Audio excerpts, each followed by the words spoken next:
வணக்கம். இன்னைக்கு நாம ஒரு செம்மையான, ரொம்ப இன்ட்ரெஸ்டிங்கான ஒரு பழங்கால கதைய பத்தி பார்க்க போறோம். இது தலைமுறை தலைமுறையா சொல்லப்பட்டு வர்ற ஒரு பிரபலமான கதை. சோம்பேறியான மாதவன் அப்படிங்கிற ஒரு இளைஞரோட வாழ்க்கையில நடந்த ஒரு ஆச்சரியமான சம்பவத்தையும், அது அவனுக்கு கத்துக் கொடுத்த ஒரு பெரிய வாழ்க்கை தத்துவத்தையும் தான் நாம இன்னைக்கு விரிவா பார்க்க போறோம்.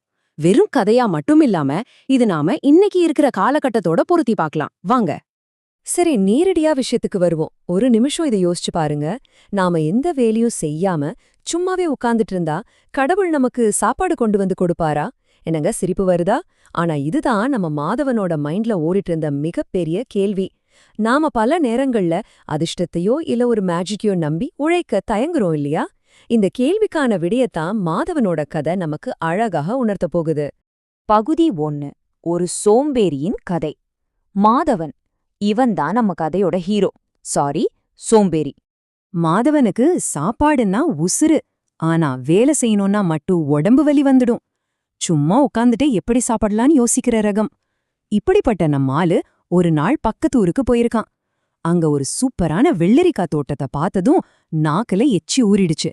சரி, யாருக்கும் தெரியாம 2 வெள்ளரிக்காய பறிச்சு சாப்பிடலான்னு உள்ள நுழைஞ்சான். ஆனா நேரம் சரியில்லை. தோட்டக்காரன் கையும் களவுமா புடிச்சிட்டான். கோபத்துல அவன் அருவாளோட துரத்த நம்ம மாதவன் உசிர கையில புடிச்சிட்டு தலை தெறிக்க ஓட ஆரம்பிச்சான். பகுதி 2. காட்டில் நடந்த ஆச்சரியம். ஓடுனவன் எங்க போய் நின்னான் தெரியுமா? தோட்டக்காரங்கிட்ட இருந்து தப்பிக்க கண்ணை மூடிட்டு ஓடின மாதவன் கடைசியா ஒரு அடர்ந்த காட்டுக்கு நடுவுல வந்து மாட்டிக்கிட்டான். வழி தெரியாம முழிச்சிட்டு இருக்கும்போது திடீர்னு ஒரு காட்சிய பாக்கறான். அங்க ஒரு நரி படுத்து கிடக்குது. ஆனா அதுக்கு 2 கால்களுமே இல்ல. அதால சுத்தமா எழுந்து நடக்கவே முடியாது. இத பார்த்ததும் நம்ம மாதவனுக்கு ரொம்ப பரிதாபமா போச்சு.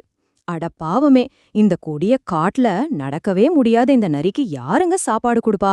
எப்படி இந்த உசுறு வாழுதோ அப்படின்னு ரொம்ப ஃபீல் பண்ணி யோசிச்சுட்டு இருந்தான்.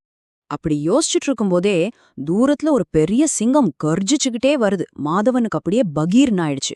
அவ்வளவுதான், இந்த சிங்கம் அந்த நரிய ஒரே வாயில முழுங்க போகுதுன்னு நினைச்சான். ஆனா அங்க நடந்ததே வேற. அந்த சிங்கம் நரிய அட்டாக் பண்ணவே இல்ல. அதுக்கு பதிலா தான் வேட்டையாடி கொண்டு வந்த ஒரு பெரிய மாமிச துண்ட தான் வாயிலிருந்து கீழே போட்டு அந்த நரிக்கு சாப்பிட கொடுத்துட்டு கெத்தா நடந்து போயிடுச்சு.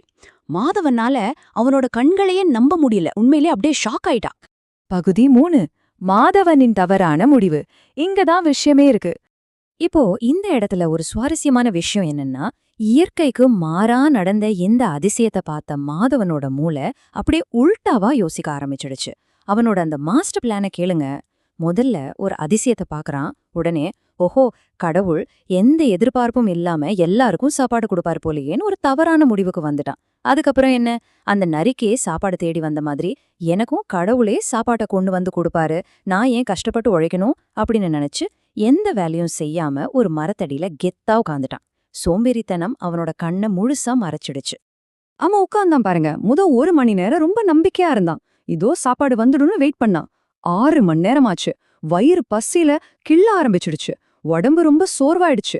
எந்த தேவதையும் வரல, சிங்கமும் வரல. அப்படியே முழுசா 24 மணி நேரம் ஆயிடுச்சுங்க. அவனால பசிய கொஞ்சம் கூட தாங்கவே முடியல.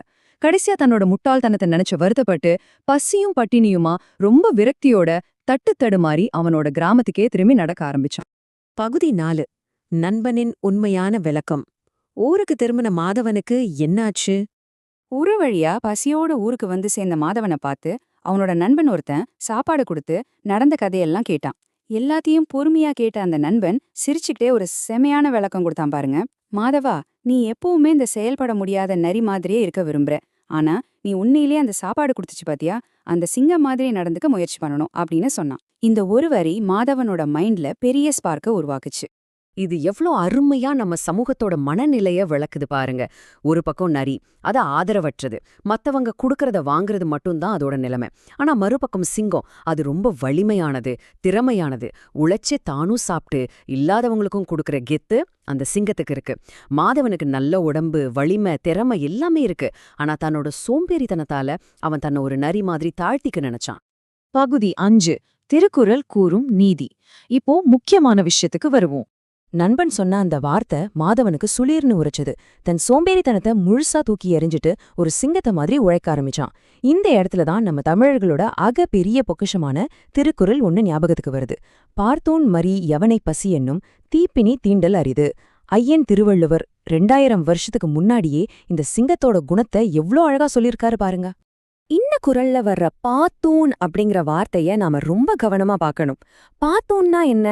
தான் கஷ்டப்பட்டு உழைச்சு சம்பாதிச்ச செல்வத்தையும் சாப்பாட்டையும் தனக்கு மட்டுமே வச்சுக்காம இல்லாதவங்களுக்கும் பசியில வாடுறவங்களுக்கும் பகிர்ந்து கொடுக்கற ஒரு மிகச்சிறந்த பழக்கம்.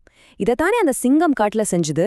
தனக்கு கிடைச்ச உணவை முடியாத நரிக்கு கொடுத்துச்சு பாத்தீங்களா? அதுதான் பாத்தூன். சோ இதோட மிக முக்கியமான பாயிண்ட் என்னன்னா, தான் உழைச்சு பெற்ற உணவை மத்தவங்களோடும் பகிர்ந்து சாப்பிடுற பழக்கம் உள்ளவன பசி அப்படின்னு சொல்லப்படுற அந்த கொடிய நோய் ஒருபோதும் நெருங்கவே நெருங்காதுன்னு திருவள்ளுவர் ஆணித்தரமா சொல்றாரு. நீங்க ஒரு சிங்கம் மாதிரி உழைச்சு மத்தவங்களுக்கும் கொடுக்க ஆரம்பிச்சிட்டா இயற்கை உங்களை என்னைக்கும் பசியில வாட விடாது. இதுதான் இதோட ஆழமான அர்த்தம். ஆக இந்த முழு விளக்க பதிவுல இருந்தும் நாம தெரிஞ்சுக்க வேண்டிய முக்கியமான பாடங்கள் இதுதான். 1.